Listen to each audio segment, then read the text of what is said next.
4 దశాబ్దాల సుదీర్ఘ రాజకీయ అనుభవం ఉన్న 4 దశాబ్దాల తర్వాత కూడా ఆయనలో వాడి వేడి ఏమీ తగ్గల. ఆయన్ని నేను చాలా కఠినమైన పరిస్థితుల్లో చూశాను. ఆయన రాజమండ్రిలో పాప ఆయన అన్యాయంగా జైల్లో పెట్టినప్పుడు ఇప్పుడు ఎలాగున్నారో అదే ముఖ వర్చస్సు, భయం లేదు, బాధ లేదు. ఎలా ఉన్నారు సార్ అని అడిగితే ఇది రాజకీయం, పోరాటం చేయాలి, తప్పదు మనకి, ఇంతకు మించి తప్ప ఆయనకి భయం కానీ లేదంటే ఈ భవిష్యత్తు మీద ఏంటి అని తెలియదు. ఆయనకి రాజకీయ పోరాటం ఒకటే తెలుసు. ఈ రోజున ఆయన మనందరితోటి వచ్చి ఒక సోషియోపాత్ అంటాం జగన్. యాక్చువల్గా సైకోపాత్తో పాటు సోషియోపాత్.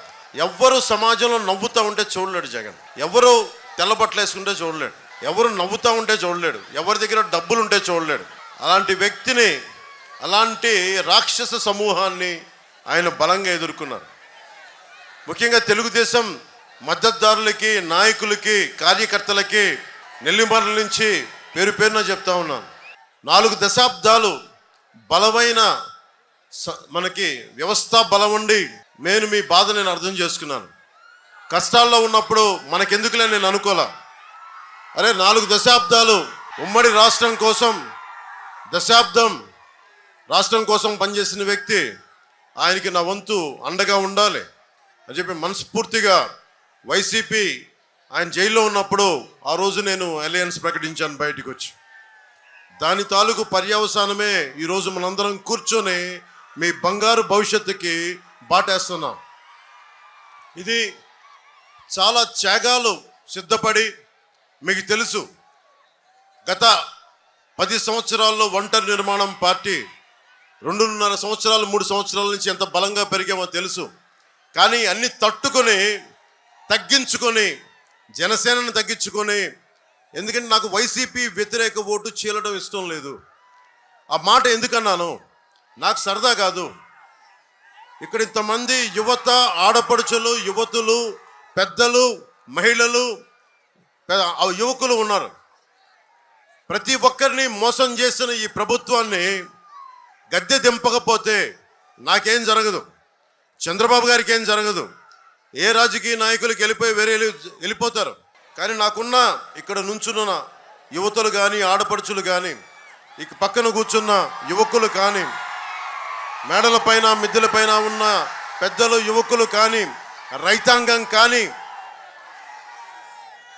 మనకి చేతి పరిశ్రమల వారు కానీ, ఉద్యోగస్తులు కానీ అందరూ కూడా నలిగిపోతారు. ఒక తప్పు మన కళ్ళ ముందు జరుగుతున్నప్పుడు చూస్తూ చేతులు కట్టుకొని కూర్చోవడం నాకు అలవాట్లేదు. అలాగే ముఖ్యంగా ఉత్తరాంధ్ర ఉపాధి అవకాశాలు దెబ్బతింటా ఉన్నాయి.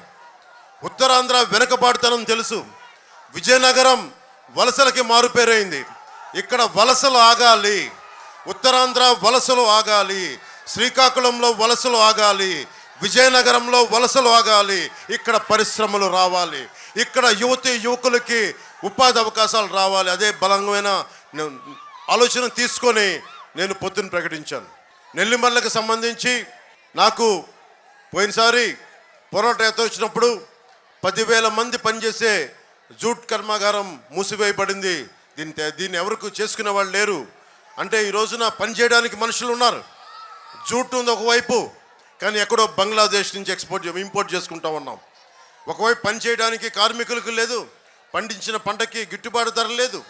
ఇవన్నీ ఎన్డీఏ ప్రభుత్వం రాగానే, తెలుగుదేశం, జనసేన, భారతీయ జనతా పార్టీ రాగానే దీన్ని జూట్ మిల్ని ఇక్కడే ఉండేలా చేస్తాం, తెరిపించేలా చేస్తాం.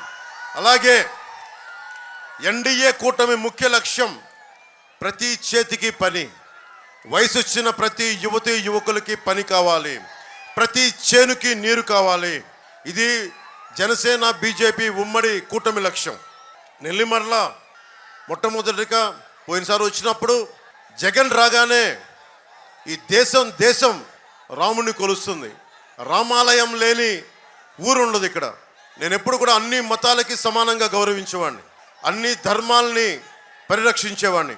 అలాంటిది మనకి రామతీర్థంలో శ్రీరామచంద్రుల వారిని విగ్రహం తల నరికేసి ఆ పూజారి గారు ఇలా పట్టుకొని ఆ ఏడుస్తున్న చిత్రం ఉండిపోయింది గుండెల్లో. చాలా బాధ కలిగించింది. అది ఏ దేవత విగ్రహం అయినా ఉండొచ్చు, ఏ మందిరం తాలూకు ఏదైనా అయినా ఉండొచ్చు, కానీ ఈ రోజుకి ఒక్క చర్య తీసుకోలేదు. దానికి కారణం ఏంటి? మనలో మనం కొట్టుకోవాలి, మత కలహాలు రావాలి, అప్పుడు తను ఏరికలో ఉండొచ్చు, పాలన చేయొచ్చు. ఇది పోవాలి అంటే మనకి ముఖ్యంగా లా అండ్ ఆర్డర్ని బలంగా చూసుకునే ప్రభుత్వాలు కావాలి. ఎన్డీఏ ప్రభుత్వం బలమైన లా అండ్ ఆర్డర్ని మీకు తీసుకొస్తుంది. నెల్లిమర్లలో మనకి వైజాగ్ చాలా కీలకమైన స్థలం, ఇది చాలా కీలకమైన ప్రాంతం. మీకు తెలుసు ఋషికొండని ఎంత బోడిగుండు చేశారో. నెల్లిమర్ల కన్నీరు చూడగలిగే వాళ్ళకి అర్థమవుతూ ఉంటుంది. భోగాపురం ఆనుకుని ఉన్న ఒక స్ట్రాటజిక్ లొకేషన్ నెల్లిమర్ల. ఆ నెల్లిమర్లకి ఎవరైనా సరే చూడండి, ఉత్తరాంధ్ర నుంచి వైసీపీ నాయకులు అందరూ ఎక్కడి నుంచి వచ్చినా సరే ఇక్కడ కూర్చొని ఉత్తరాంధ్రాన్ని దోపిడీ చేద్దాం, ఇక్కడ ప్రకృతి వనరులను దోచేద్దామన్న దృష్టితో ఉంటారు. ఇక్కడ స్థానికంగా ఒకరికి కూడా ఇందాక మన బంగారాజు గారు చెప్పినట్టుగా స్థానికులకి నేల లేకుండా పోతూ ఉంది. స్థానికులకి మనకు ఒక పొలం కొనుక్కోవాలంటే అందుబాటులో లేని పరిస్థితికి వచ్చింది. దీనికి ముఖ్యంగా వైఎస్ జగన్ చేసిన దోపిడీ, అడ్డగోలుగా వేలాది ఎకరాలు అడ్డగోలుగా కొనేసి రేపు పొద్దున మీకు ఇల్లు కట్టుకోవాలనుకున్న స్థలం దొరకని పరిస్థితి. ఈ నేలలో పుట్టి ఇక్కడ పెరిగి ఒక ఇల్లు కొనుక్కోవాలంటే మనకు లేని పరిస్థితి. ఇది మారాలి అంటే తెలుగుదేశం, జనసేన, భారతీయ జనతా పార్టీ కూటమి రావాలి.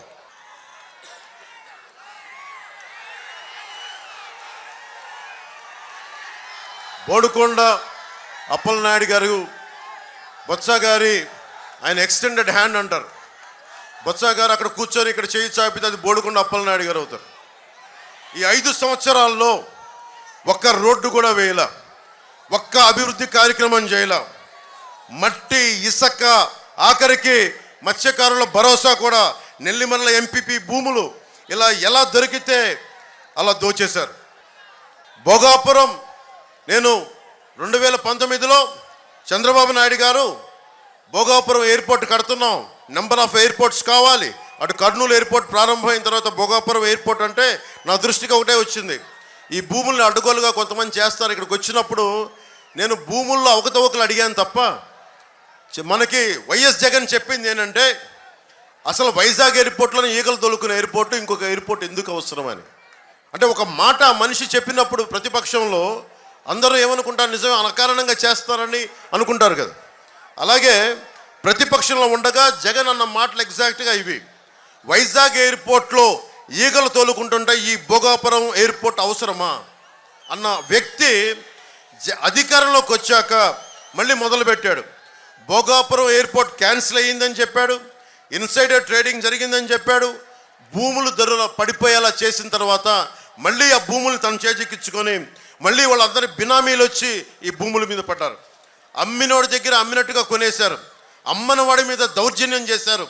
మొత్తం భూములు చేతుల్లోకి తీసుకున్నాక మళ్ళీ చెల్లికి మళ్ళీ పెళ్ళినట్టుగా చంద్రబాబు గారు ఏ స్థలంలో ఎయిర్పోర్ట్ శంకుస్థాపన చేశారో అదే ఎయిర్పోర్ట్లో మళ్ళీ భూముల రేట్లు పెంచి మళ్ళీ అక్కడే కూర్చొని శంకుస్థాపన చేశాడు.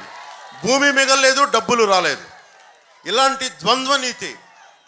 మనకి రాజధాని ఏమో అమరావతికి 35,000 కాదు 50,000 ఎకరాలు కావాలని చెప్పిన వ్యక్తి 3 రాజధానులు అని చెప్పాడు. ఉత్తరాంధ్ర వెనకబడిపోతుందని చెప్పాడు. ఎయిర్పోర్ట్లో మనకి ఈ రోజుకి రాజధాని లేదు. ప్రతిపక్షంలో ఉండగా ఆ భూములు ఏమైపోయిన పోరాటం చేసి నటించాడు. ఇప్పుడు భూమి ఆ నిర్వాసితులు డబ్బులు 2 దోచేశారు. ఎయిర్పోర్ట్స్ అథారిటీ ఇండియాకి ఇవ్వాలి, ఎయిర్పోర్ట్స్ ఆఫ్ అథారిటీ ఆఫ్ ఇండియాకి ఇవ్వాలి అని అన్న వ్యక్తి జిఎంఆర్కి ఇచ్చేశారు. మళ్ళీ ఏదైతే చంద్రబాబు గారు జిఎంఆర్కి ఇచ్చారో మళ్ళీ అది తప్పని చెప్పి ఆ రోజు చెప్పిన వ్యక్తి, రివర్స్ టెండరింగ్ అని చెప్పిన వ్యక్తి మళ్ళీ ఈ రోజున అధికారంలోకి వచ్చి మళ్ళీ అదే జిఎంఆర్ సంస్థకి ఇచ్చాడు. ఇలా తలతిక్క పనులు ఏమంటామంటే నవనందులు చేసే పనులు అంటాం. మగధ రాజ్యంలో చాణక్యుడు చంద్రగుప్తులు ఏలిన కాలంలో నవనందులనే ఉండేవాళ్ళు. నవనందులు ఏంటంటే తలతిక్క పనులు, హింస, దోపిడీ ఇవన్నీ చేసేవాళ్ళు. నవనందులకి కావాల్సింది ప్రజలు చాణక్య చంద్రగుప్తుల్లా అవ్వాలి. మీరందరూ వ్యూహం వేయాలి, చంద్రగుప్తుల్లా పోరాటం చేయాలి. చేస్తే కానీ ఈ వైసీపీ నవనందుల్ని గద్దెకి దింపలేం. చాలా తక్కువ సమయం ఉంది మనకి. ఇన్ని సంవత్సరాలు బలంగా రోడ్ల మీద తిరిగాం, దెబ్బలు తిన్నాం, తిట్లు తిన్నాం, నానా మాటలు అనిపించుకున్నాం. ఎప్పుడు ఇంట్లో నుంచి బయటికి రాని మా ఇంటి ఆడపడుచులను కూడా తిట్టించుకున్నాం. అదంతా మీ భవిష్యత్తు కోసం మేము మాటలు పడ్డాం.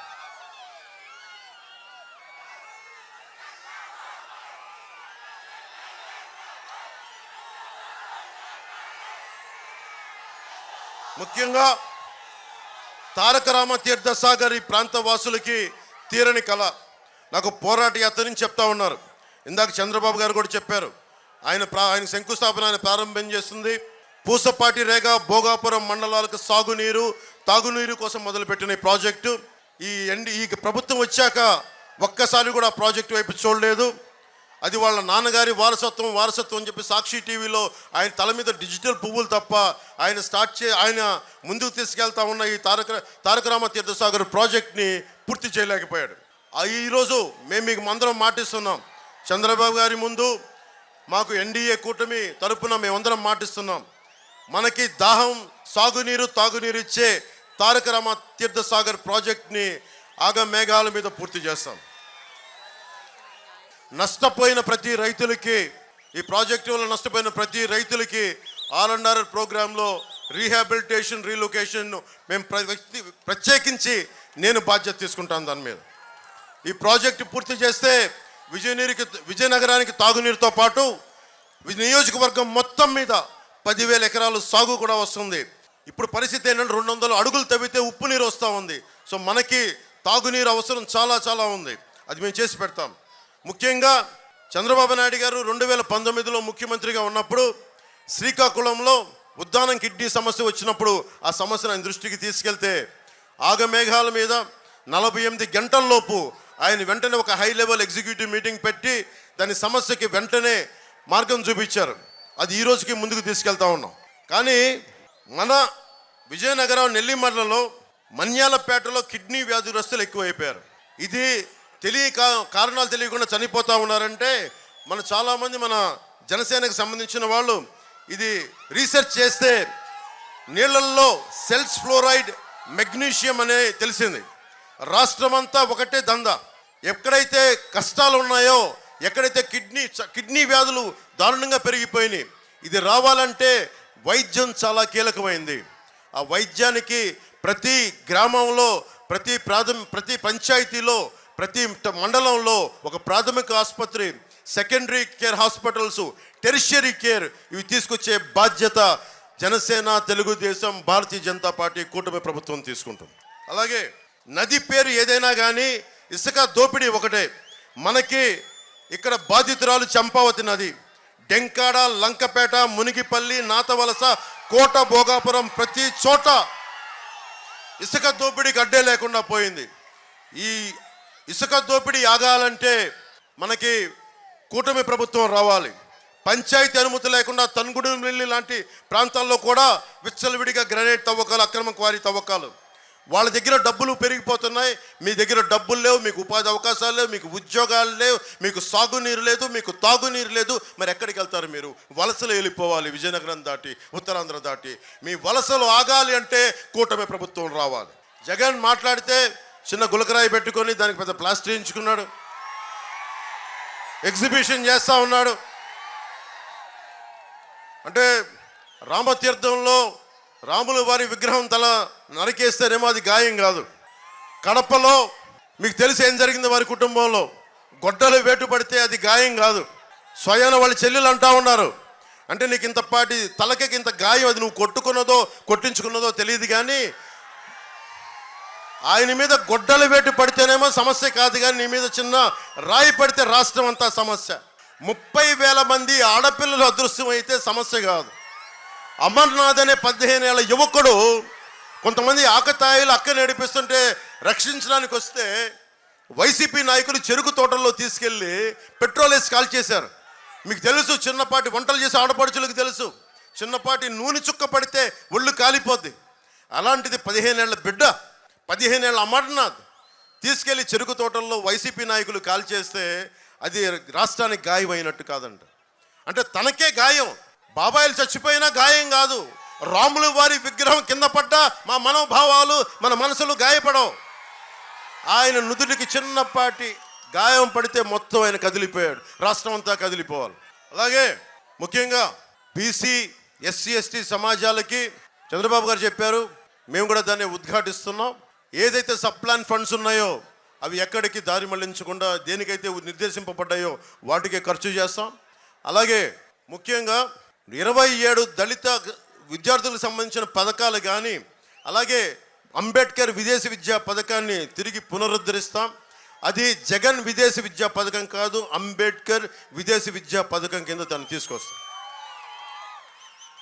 అలాగే తూర్పు కాపు సామాజిక వర్గానికి సంబంధించి ఉత్తరాంధ్రలో కాకుండా ఇతర ప్రాంతాల్లో ఉన్న తూర్పు కాపులు అందరూ కూడా ఇతర ప్రాంతాల్లో ఓబీసీల్లో చేర్చాలి అన్న డిమాండ్ కేంద్ర ప్రభుత్వం మీద ఉంది. తూర్పు కాపులకి మేము హామీ ఇస్తున్నాం, దాన్ని నేనే తీసుకెళ్ళి దాని గురించి ప్రత్యేకంగా మేము మాట్లాడుతాం, చంద్రబాబు గారి దృష్టి కూడా తీసుకొస్తాం. నెల్లిమర్ల లోకం మాధవి గారు ఇక్కడ అమెరికాలో ఉండి విజయనగరం ఆడపడుచు మన బిడ్డ అమెరికాకి వెళ్ళి అక్కడ బాగా ఉన్నత విద్యాభ్యాసంతో పాటు పరిశ్రమలు ఇవన్నీ ఐటీ ఇలాంటి ఫార్మ్స్ అన్ని ప్రారంభించి మహిళల విదేశాల్లో ఉన్నత చదువులు పూర్తి చేసుకొని అక్కడే ఉద్యోగం చేసి మన దేశం తిరిగి వచ్చి ఎక్కడో హైదరాబాదో బెంగళూరు వెళ్ళాలా వచ్చి మన విజయనగరమే వచ్చారు.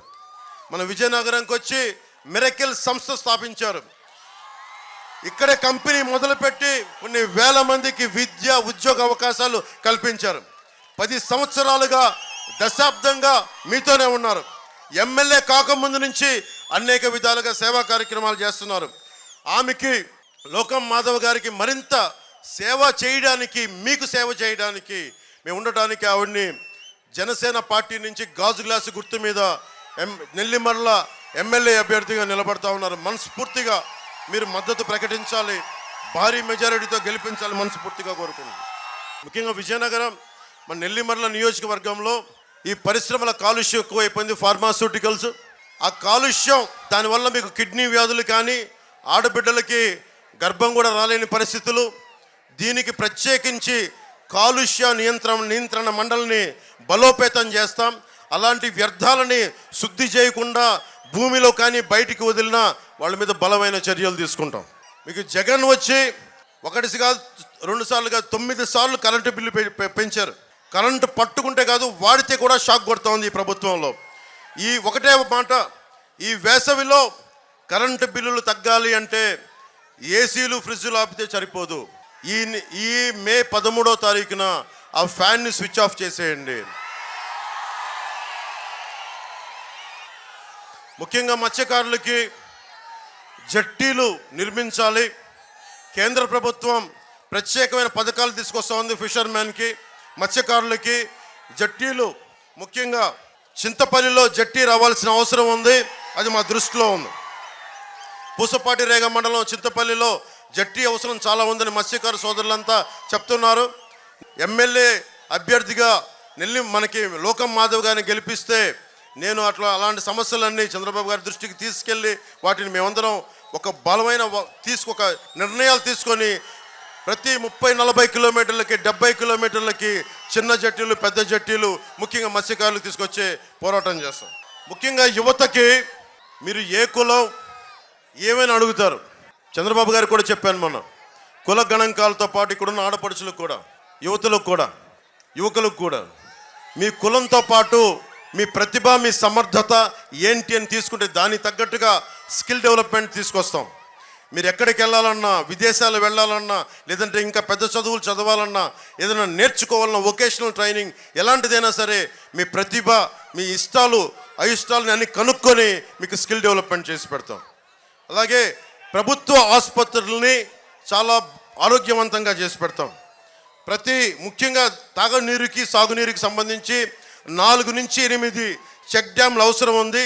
3 ట్రిబ్యూటరీస్, ముఖ్యంగా గోస్తని, చంపావతి, కందివలస గడ్డల మీద మనకి చెక్ డ్యామ్స్ నిర్మించాల్సిన అవసరం ఉంది. అది కూడా మేము లోకం మాధవి గారి నాయకత్వం దాన్ని ముందుకు తీసుకెళ్తాం. చాలా అత్యంత శరవేగంతో రామతీర్థ సాగర్ ప్రాజెక్ట్ని పూర్తి చేసే బాధ్యత తీసుకుంటాం. వైసీపీ ఒక 2 మాటలు చెప్పి ముగిస్తున్నా. మీకు ఉద్యోగాలు ఎందుకు రావట్లేదు, ఉపాధి అవకాశాలు ఎందుకు రావట్లేదు అంటే జగన్ ఒకటే మాట్లాడతాడు, క్లాస్ వార్ అని మాట్లాడతాడు. చంద్రబాబు గారు నేనంట మేము పేదలను దోచేస్తామంట, దోపిడీలు చేస్తామంట. అరే ఇన్ని కోట్ల రూపాయలు కౌలు రైతులకు అండగా నిలబడ్డవాళ్ళు, సొంత డబ్బుల్ని కష్టపడి సంపాదించిన డబ్బుల్ని ఇచ్చిన వాడిని నాకు పేదలకు పొట్టగొట్టడం నాకే అవసరమే ఉంది. అది ఇన్ని దశాబ్దాల నుంచి ఉన్నారు ఆయన, ఇన్ని దశాబ్దాల నుంచి. హైటెక్ సిటీ బలంగా నిర్మించిన వ్యక్తి, 2000లో కూర్చొని విజన్ 2020 అని చెప్పిన వ్యక్తి. ఆ రోజున జగన్ లాగా ఆయనకు కూడా అలాంటి ఆశలు ఉంటాయి. ఈ రోజుకి ఆయనకు మీకు ఎన్ని లక్షల కోట్లు ఉండేదో మీకే తెలుసు, కానీ అలాంటి ఏం పెట్టుకోలేదు ఆయన. ఎంతసేపు డెవలప్మెంట్. మా ఇద్దరి మధ్య కూడా కొన్ని అభిప్రాయ భేదాలు ఉంటాయి, దేని మీద, పాలసీల మీద ఉంటాయి. ఆ పాలసీలు నేను ఒకసారి చెప్తే ఆయన సరిచేసే వ్యక్తి అది. కానీ జగన్ అడ్డగోలుగా దోచేస్తూ ఉన్నాడు. ఇది ఆగాలి అని క్లాస్ వార్ గురించి ఆగాలని మేమిద్దరం కలిసి వస్తే మా మీద క్లాస్ వార్ అని చెప్తున్నాడు. క్లాస్ వార్ డెఫినేషన్ ఏంటి? క్లాస్ వార్ డెఫినేషన్ పేదవాళ్ళని దోచేయడం, మధ్యతరగతి వాళ్ళకి ట్యాక్సులు పెంచడం, పేదలని అడ్డగోలుగా దోచేయటం. మీరు చెప్పండి, మీకు లిస్ట్ చెప్తాను జగన్ ఎంత దోచేశాడో. NTR health university fixed deposit మనకి బద్దలు కొట్టి 450 కోట్లు దోచేశాడు. స్టేట్ గవర్నమెంట్ ఎంప్లాయీస్ నిధులు మనకి జీపీఎఫ్ని డైవర్ట్ చేసి 800 కోట్ల రూపాయలు దోచేశాడు. లోకల్ బాడీస్ పంచాయత్ ఫండ్లు 8,000 కోట్లు దోచేశాడు. ముఖ్యంగా భవన నిర్మాణ కార్మికులు వాళ్ళ కండని కరిగించి రక్తాన్ని మరిగించి 450 కోట్ల రూపాయలు భవన నిర్మాణాల సంక్షేమ నిధి నుంచి దోచేసిన వ్యక్తి జగన్. ఇతను క్లాస్ వార్ గురించి మాట్లాడతాడు. ఆడబిడ్డలను కూడా వదల్లా. మనకి ఉమెన్స్ అభయహస్తం ప్రీమియం కూడా 2,000 కోట్లు దోచేసిన వ్యక్తి. ధరల స్థిరీకరణ నిధి నుంచి 500 కోట్లు దోచేసిన వ్యక్తి. ఒకటే చేశాడు జగన్ పాలనలో, ఒకటే జరిగింది, గంజాయిలో నెంబర్ 1 అయింది. దేశద్రోహాల కేసు పెట్టడంలో నెంబర్ 1 అయింది భారతదేశంలో. అడ్డగోలుగా మన్రేగా జాతీయ ఉపాధి హామీ పథకాన్ని అడ్డగోలుగా దోచేయడంలో నెంబర్ 1 అయింది. అప్పుల్లో మనకి రైతుకి ఇంత అప్పు లేదు. 3 సార్లు అన్ని తలసరి అందరికంటే కూడా 3 రెట్లు ఎక్కువ ఉంది ఆంధ్రప్రదేశ్ రైతులకి అప్పు. నెంబర్ 3 మనకి రైతులు ఆత్మహత్య చేసుకున్న నెంబర్ 3 రాష్ట్రంగా పేరు తెచ్చాడు జగన్. చిన్నబిడ్డల్ని ఆడబిడ్డలను ట్రాఫికింగ్ చేసే కేసుల్లో మనకి భారతదేశంలో ఆంధ్రప్రదేశ్ 3వ అయింది. ఆంధ్రప్రదేశ్ 15 స్టార్టప్ అంటే కొత్త స్టార్టప్స్ ఏదైనా రావాలంటే మనకి బీహార్ కంటే ఒరిస్సా కంటే కూడా మనం వెనకబడి ఉన్నాం. 15వ స్థానంలో ఉన్నాం. మీలాంటి యువత ఎక్కడికి వెళ్తారు? బీహార్కి పోతారా? మీలాంటి యువత ఒరిస్సాకి వెళ్ళాలా? ఇన్ని వనరులు పెట్టుకొని 974 కిలోమీటర్ల తీర ప్రాంతాన్ని పెట్టుకొని, ఇంత మానవ వనరులు పెట్టుకొని ఎక్కడో అమెరికాకో నాసాకో రకరకాల విదేశాలకి మనం మానవ వనరులని పెట్టి మనం ఇక్కడ అడుగు తింటా ఉన్నాం, బాధపడుతున్నాం, మనకి మలమలలాడుతున్నాం. ఈ పరిస్థితి మారాలి అంటే భారతీయ జనతా పార్టీ, జనసేన, తెలుగుదేశం కూటమి రావాలి. మీకు ఒకటే చెప్తా ఉన్నాం, నేను మీకోసం ఒక సేవకుల్లా పనిచేస్తాను, ఒక కూలీలా పనిచేస్తాను. చంద్రబాబు గారు కూడా ఉన్నారు. 70 దాటిన వ్యక్తి, ఎంత కష్టమో తెలుసు. రోజు ఇన్ని సభలు, ఈ నిర్ణయాత్మకమైన శక్తి, లీడర్షిప్ అంత ఈజీ తేలిక కాదు. ఒక పార్టీని నడుపుతున్న వ్యక్తిగా నాకు తెలుసు. ఆయన 4 దశాబ్దాలకు ఎంత కష్టం అనిపిస్తారో నాకు తెలుసు. ఒక రాష్ట్రాన్ని ఏకం చేయడంలో అది చాలా కష్టం. ఎన్ని పథకాలు తీసుకురావడం కష్టం. అందుకని ఓట్లు విడిపోకూడదు అని చెప్పి ప్రత్యేకించి మేము కలిసి ఉండాలి. మేము కలిసి ఉంటే మా కారణం ఏంటి? నాకు డబ్బులు రావాలా? నిన్న నా అఫిడవిట్ చూశారు. ఆ దాదాపు 65 కోట్లు నేను ట్యాక్స్ కట్టాను. నాకు సత్తా ఎంతో చూడండి. అంత ట్యాక్స్ కట్టినోడు నాకు ఏముంది అవసరం? రాజకీయాల్లో నాకు డబ్బు సంపాదించాల్సిన అవసరం ఏముంది? కానీ మీ కన్నీరు ఒక చుక్క ఒకటి తొడవగలిగితే నాకు దానికి పొందే ఆనందం అంతా ఎంతగా. పూజ్యులు పెద్దలు, పతివాడ టీడీపీ సీనియర్ నాయకులు, 7 సార్లు ఎమ్మెల్యేగా చేసిన పతివాడ నారాయణ స్వామి గారికి ప్రత్యేకించి ఈ నెల్లిమల్లి సభ నుంచి మీకు ప్రత్యేకంగా మీకు నా హృదయపూర్వక నమస్కారాలు తెలియజేసుకుంటా ఉన్నాను. అలాగే త్యాగం చాలా కీలకమైంది. జనసేన ఎలా తగ్గిందో, జనసేన నాయకులు ఎలా తగ్గారో చాలా చోట్ల టీడీపీ నాయకులు కూడా తగ్గారు. పాపం తగ్గాల్సిన పరిస్థితి, మిమ్మల్ని గెలిపించడానికి తగ్గాల్సిన పరిస్థితి. అలాంటి పరిస్థితుల్లో బంగారు రాజు గారుగా నీకు నెల్లిమర్లకి చాలా బలంగా పనిచేసి ఆయన స్థానాన్ని పాపం లోకల్ మాధవ్ గారికి మనస్ఫూర్తిగా ఇచ్చినందుకు మనస్ఫూర్తిగా మీకు బంగారాజు గారికి నెల్లిమర్ల ఈ సభ నుంచి ప్రత్యేకంగా ధన్యవాదాలు చెప్తా ఉన్నాను. అలాగే బి శ్రీధర్ గారికి బీజేపీ ఇన్ఛార్జ్ వారికి కూడా నా నమస్కారాలు తెలియజేస్తా ఉన్నాను. పడాల అరుణ్ గారు జనసేన పిఎస్సి మెంబర్ వారికి కూడా నా కృతజ్ఞతలు తెలియజేసుకుంటా ఉన్నాను. శ్రీనివాసులు రెడ్డి గారు టీడీపీ జోనల్ ఇన్ఛార్జ్ గారికి కూడా మనస్ఫూర్తిగా నా కృతజ్ఞతలు తెలియజేసుకుంటా ఉన్నాను. ముఖ్యంగా ఈ రెండు ఒక్కసారి గాజు గ్లాస్ గుర్తు మీద శ్రీ లోకం మాధవి గారు జనసేన పార్టీ గాజు గ్లాస్ గుర్తు మీదుగా పోటీ చేస్తూ ఉన్నారు.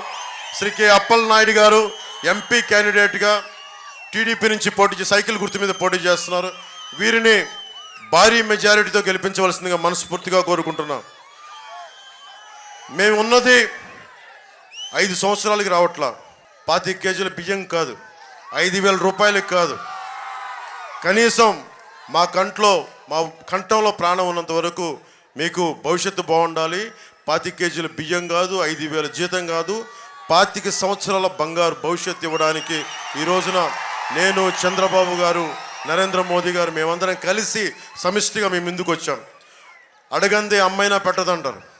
స్టీవ్ జాబ్స్ ఒకటే మాట చెప్తారు, ఏదైనా సరే నీకు కావాలంటే నువ్వు అడగాలని చెప్పి.